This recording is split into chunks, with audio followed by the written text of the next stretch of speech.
Hello everyone, welcome to my channel life wise. This is Suma. అందరూ ఎలా ఉన్నారండి?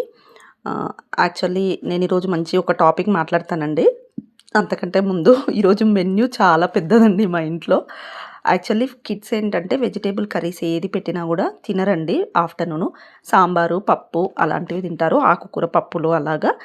But afternoon అయితే నేను పెద్దగా రిస్క్ తీసుకోనండి. ఇష్టం లేకుండా పెడితే ఆ బాక్స్ వాపస్ వచ్చేస్తుంది.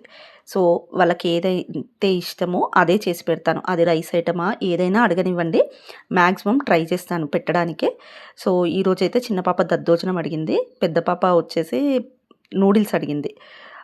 అండ్ ఇంట్లో మాకైతే బీరకాయ కర్రీ, సింపుల్గా ఉప్మా చేసుకుందాం అనుకున్నాం. పొద్దునంత టైం ఉండదు కదా. సో పిల్లలైతే 8కి వెళ్ళిపోతానండి, నేనైతే 9:30కి వెళ్ళిపోతాను. 9:30కి వెళ్తాను. సో మా హస్బెండ్కి సమ్టైమ్స్ వర్క్ ఫ్రమ్ హోమ్ ఉంటుంది. అది చూసుకొని బాక్స్ ప్యాక్ చేయడం లాంటివి ఉంటాయి. యాక్చువల్లీ సమ్టైమ్స్ కొంచెం టయర్డ్ అయినప్పుడు కొంచెం బయట నుంచి కూడా తెప్పించే వాళ్ళం టిఫిన్. బట్ ఇప్పుడు మనకు బయట ఫుడ్ ఇన్స్పెక్షన్ హోటల్స్లలో అంతా అవుతుంది కదండి.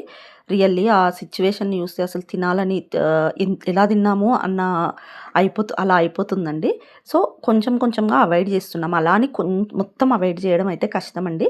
సమ్టైమ్స్ పిల్లలు అడుగుతారు.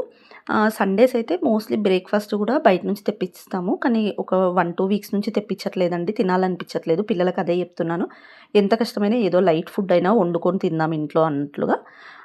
సో ఇక్కడ పిల్లలు వెళ్ళిపోయే టైం అవుతుందండి. వెళ్ళాక మనకు సర్దుకోవడానికి కూడా చాలా ఉంటుంది. ఎక్కడంటే అక్కడ పడేసి వెళ్ళిపోతారు కదండి. సో ఈ స్పూన్ చూసారా, చిన్న మనం రైస్ కలిపే స్పూన్ లాగా ఉంటుంది. ఇది మా మదర్ తెచ్చారు.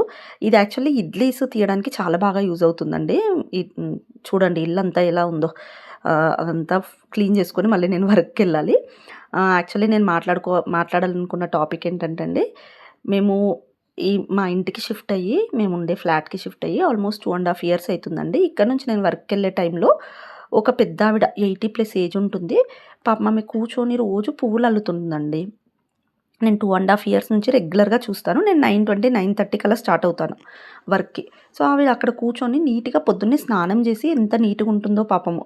చాలా నీట్గా కూర్చొని కింద కూర్చుంటుంది. అది కూడా మనమైతే కింద కూర్చోవాలంటే చచ్చిపోతాం, అయిపోయింది మన పని. బట్ ఆవిడ నీట్గా పువ్వులు అల్లుకుంటూ ఏమీ పట్టించుకోదండి. ఎవరైనా అడిగితే పువ్వులు ఇస్తుంది, మళ్ళీ పువ్వులు అల్లుకుంటూ కూర్చుంటుందండి. సో నాకు ఆవిడని చూస్తే ఈ ఏజ్లో ఈవిడ కష్టపడుతుంది అనిపించింది. తర్వాత అనిపించింది ఈవిడ గ్రేట్, అసలు ఎవరిపైన డిపెండ్ అవ్వట్లేదు. తనకు ఎంతమంది పిల్లలు ఉన్నారో I don't know anything. But ఎవరిపైన డిపెండ్ అవ్వకుండా తను కొంచెం చాతన అవుతుంది కాబట్టి, అంటే హెల్తీగా ఉంది కాబట్టి ఏదో ఒక పని చేసుకుంటూ ఎర్న్ చేస్తుంది. సో మన ఉమెన్స్ అండి ఈ జనరేషన్లో most of them are working womens. But కొంతమంది బ్రేక్ తీసుకున్నాము కిడ్స్ గురించి, కొంతమంది వర్క్నే సాక్రిఫైస్ చేశారు. ఇంకొన్ని సిచ్యువేషన్స్, పర్సనల్ ప్రాబ్లమ్స్, చాలా సిచ్యువేషన్స్ అండి. ఒక్కొక్కరికి ఒక్కొక్క సిచ్యువేషన్ ఉంటుంది. బట్ ఉమెన్కి ఫైనాన్షియల్ ఫ్రీడమ్, ఫైనాన్షియల్ ఇండిపెండెన్స్ అనేది కంపల్సరీగా ఉండాలండి. అది లేకపోతే మాత్రం చాలా కష్టం. అంటే అప్పటి నుంచి కష్టం ఉందా అంటే అది కాదులేండి. ఈ జనరేషన్లో అయితే, ప్రజెంట్ జనరేషన్లో అయితే కంపల్సరీ ఉండాలండి. ఎందుకంటే మన పేరెంట్స్ అప్పుడు ఎందుకు లేరు, అప్పుడు జాబ్ ఎందుకు అనుకోలేదు అని అంటే, ఆ జనరేషన్లో కొంతమంది చేసిన వాళ్ళు ఉన్నారు, చాలా రేర్. బట్ ఆ జనరేషన్లో మన పేరెంట్స్నే చూడండి, వాళ్ళిద్దరి మధ్యలో అండర్స్టాండింగ్ ఉంటుంది. అక్కడ వై అనే క్వశ్చన్ రాదు బేసిక్గా. అంటే ఇప్పుడు మదర్ ఏమన్నా అడిగినా ఎందుకు ఎందుకు అనే క్వశ్చన్ ఎందుకు అని రాదు. ఒకవేళ మన ఫాదర్స్ ఎందుకు అన్నా కూడా మదర్స్ ఎక్స్ప్లెయిన్ చేస్తారు, తర్వాత అడ్జస్ట్ అవుతారు, అర్థం చేసుకుంటారు. బట్ ఈ జనరేషన్లో మనకేంటంటే వై, ఆ డబ్బులు ఎందుకు అనగానే అది నాకు వస్తుందండి, మీకు వస్తుంది, ఎందుకు అడిగారు అన్న కోపం వచ్చేస్తుంది. అది మనకు చేంజెస్ అవుతున్న జనరేషన్స్ వల్ల కావచ్చు, మేబీ ఇప్పుడున్న ఖర్చుల వల్ల కావచ్చు, ఇంకా మనకు కావాల్సిన వస్తువుల వల్ల కావచ్చు. మనము ఇప్పుడు అప్పట్లో ఎన్ని శారీస్ ఉన్నా ఏమున్నా అడ్జస్ట్ అయ్యారండి. ఇప్పుడు అది అలా లేదు. మనకు కొన్ని నీడ్స్ ఉంటాయి. మనం వాటిని ఫుల్ఫిల్ చేసుకోవాలంటే డెఫినెట్గా మనకు మనీ కావాల్సిందే. మన హస్బెండ్ ఎంత ఫైనాన్షియల్ ఫ్రీడమ్ ఇచ్చినా, ఎంత ఫైనాన్షియల్ ఇండిపెండెన్స్ ఇచ్చినా కూడా మనకంటూ కొన్ని డబ్బులు ఉండాల్సిందే, ఎర్న్ చేసుకోవాల్సిందే. సమ్టైమ్స్ మనకేదో కావాలనిపిస్తుంది, కొనాలనిపిస్తుంది. సో ప్రతిదానికి అడగలేం కదండి హస్బెండ్స్ని. సో అది చిన్నదా పెద్దదా జాబు అని పక్కన పెడితే, 2000 5000 అనేది పక్కన పెడితే, ఎర్న్ చేయడం మాత్రం ఈ జనరేషన్లో ఇంపార్టెంటే అండి. ఈ జనరేషన్లో కంపల్సరీ మనం ఎర్న్ చేసుకోవడమే బెటర్ ఆప్షన్. దానివల్ల మనకు నిజంగా కూడా ఇండిపెండెంట్గా ఉంటాము, మన కాన్ఫిడెన్స్ కూడా పెరుగుతుందండి. సో జనరల్‌గా కిడ్స్‌కి ఏమన్నా కావాలైనా అన్నా కూడా మనం కొంచెం మనకు ఈ కొనిపియాలా అనే థాట్‌లో ఉంటామండి. ప్రతి దానికి హస్బెండ్ పైన డిపెండ్ కాకుండా.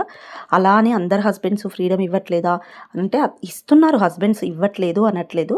బట్ వుమెన్‌గా వర్క్ చేస్తే డెఫినెట్‌గా మనము కాన్ఫిడెంట్‌గా ఉంటాము. మనకదో సెల్ఫ్ సాటిస్ఫాక్షన్ అండి. మనం ఎర్న్ చేస్తున్నాం, మనకు కావాల్సింది కొనుక్కుంటున్నాం అని self satisfaction. Specially in this generation. So, ఆవిడని చూసి నిజంగా నాకు ఇన్‌స్పైర్ అయ్యానండి. రియల్లీ గ్రేట్ అనిపించింది. ఈ జనరేషన్‌లో ఎవ్వరిపైన డిపెండ్ గాక తనది తను ఎర్న్ చేసుకుంటుంది చూడండి. నిజంగానే hats off to her. So, ఇక్కడైతే క్లీనింగ్ నడుస్తూ ఉందండి ఇంకా.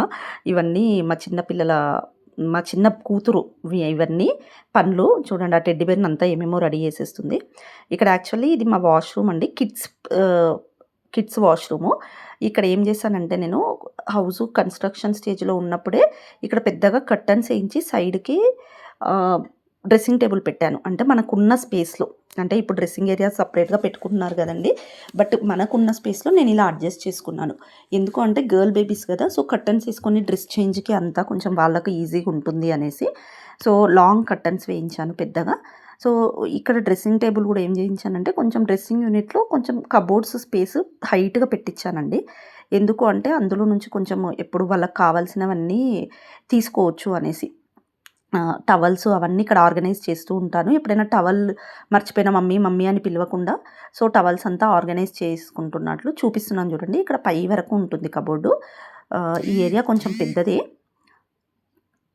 సో, ఇంత కబోర్డ్ ఉంటుంది. సో, ఇక్కడ టవల్స్ అంతా ఆర్గనైజ్ చేశాను. సో, యాక్చువల్లీ ఫుల్ నీట్‌గా అయితే ఏం లేదండి. యావరేజ్‌గా ఉంది. ఇక్కడ కర్చీఫ్స్ కూడా పెట్టుకుంటున్నాను. ఇక్కడ మామూలుగా ఈ బాక్స్‌లంతా నేను అమెజాన్‌లో తెప్పించుకున్నానండి. కొన్ని సాక్స్‌ల కోసము, కొన్ని నాప్కిన్స్ కోసము, కొన్ని ఇన్నర్ వేర్ కోసము అదంతా. ఇక్కడంతా స్టఫ్ అండి. వాళ్ళదంతా స్టఫ్ పెట్టేసుకుంటాము. ఎప్పుడో ఒకసారి సర్దుతాను. సో, అక్కడ విండోకి బెడ్‌షీట్ కనిపిస్తుంది కదండీ! అదెందుకు అని నేను తర్వాత కమింగ్ వీడియోస్‌లో చెప్తాను. నేను చేసిన ఇంటీరియర్ మిస్టేక్స్ కొన్ని. ఫస్ట్ టైమ్ చేసినప్పుడు డెఫినెట్‌గా కొన్ని మిస్టేక్స్ అవుతూ ఉంటాయి కదండీ! సో, ఇక్కడొచ్చేసి నేను డస్టింగ్ చేస్తున్నాను. డైలీ 5 మినిట్స్, 10 మినిట్స్ ఉన్నా కూడా డస్టింగ్ చేసేసి ఎళ్తానండి. సో, మార్నింగ్స్ అయితే వర్క్ చేస్తే ఇంక్లూడింగ్ ఎవ్రీథింగ్ క్లీన్‌గా అయ్యి ఎళ్ళిపోతుందండి. Including stove cleaning. అదేమీ పెండింగ్ ఉండదు. అదే ఇంట్లో ఉంటే పొద్దున్నుంచి ఈవినింగ్ వరకు చేస్తూనే ఉంటాము. సో, ఇక్కడంతా గిఫ్ట్ ఐటెమ్స్ పెట్టానండి. ఇవన్నీ మా పాప చేసిన క్రాఫ్ట్స్ యాక్చువల్లీ. ఇదంతా ఐస్ క్రీమ్ స్టిక్స్‌తో చేసింది. సో, స్నానం అంతా అయిపోయిందండి. పూజ చేస్తున్నాను. పూజ అంటే పెద్ద పూజ చేసే టైప్ అయితే కాదు. టైముని బట్టి చేస్తానండి. ఫెస్టివల్‌కి చేసుకుంటాను. అంటే నమస్కారం చేసుకునే 2 మినిట్స్ అయినా ప్రశాంతంగా చేసుకుంటాను ఫస్ట్ థింగ్. క్లీనింగ్ చేసుకొని క్లీన్‌గా చేసుకుంటాను. సో, ఇదొచ్చేసి క్లోజప్ టూత్ పేస్ట్ అండి. నా ఐటెమ్స్ అన్నీ సిల్వర్ ఐటెమ్స్ ఇంక్లూడింగ్ పటాలు. సో, దేవుడి పటాలు కూడా నేను ఈజీగా క్లీన్ చేసుకోవడానికి నేను ఎక్కువ పెట్టుకోనండి. చిన్నగా కొంచెం పెట్టుకుంటాను. ఎందుకంటే టైం ఉండదు కదా! ఎక్కువ పెట్టుకొని అది క్లమ్జీగా చేయడం కంటే కొన్ని పెట్టుకొని ప్రశాంతంగా ఉండడం బెటర్ అనిపిస్తది నాకు. సో, ఇక్కడ ఏంటంటే సిల్వర్ క్లోజప్ కానీ కోల్గేట్ టూత్ పేస్ట్‌తోని నీట్‌గా పోతుందండి. ఆ పైన బ్లాక్ మార్క్ కనిపించింది కదా! అది కూడా క్లీన్‌గా రుద్దితే పోతుంది. సో, సిల్వర్ క్లీనర్స్ కూడా మనకు చాలా వరకు అవైలబుల్ ఉన్నాయి మార్కెట్‌లో. బట్ నేను మోడీ కేర్‌వి వాడేదాన్ని. సమ్‌టైమ్స్ వాడతాను, ఇప్పటికి కూడా వాడనని చెప్పట్లేదు. బట్ ఏంటంటే సిల్వర్ కరిగిపోతుంది అని విన్నాను యాక్చువల్లీ. సో, నేను ఈరోజు ఈ డ్రెస్ వేసుకుంటున్నానండి. ఇది కోటా డ్రెస్. జనరల్ బజార్‌లో తీసుకున్నాను. ఒక చిన్న షాప్‌లోనే. బాగున్నాయండి కలెక్షన్. ఒకటేసారి 3 డ్రెసెస్ ఏమో తెచ్చాను. యాక్చువల్లీ దీనికి కాంట్రాస్ట్ ప్యాంట్ వచ్చింది కింద బాటమ్ అండ్ దుప్పట. చాలా బాగుందండి డ్రెస్. క్వాలిటీ అయితే ఎక్స్ట్రార్డినరీగా ఉంది. ఆహ్, సో, ఇది నా అవుట్‌ఫిట్ టుడే. సో, తర్వాత పూజ అంతా అయిపోయిందండి. Thank you for watching.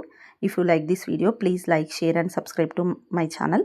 ఈ స్వీట్స్ ఎవరికైనా తెలిస్తే డెఫినెట్‌గా కామెంట్ చేయండి. ఇది మా పాప వాళ్ళ ఫ్రెండ్ యూపీ నుంచి తీసుకొచ్చింది. Thank you for watching. Please subscribe to my channel. Thank you.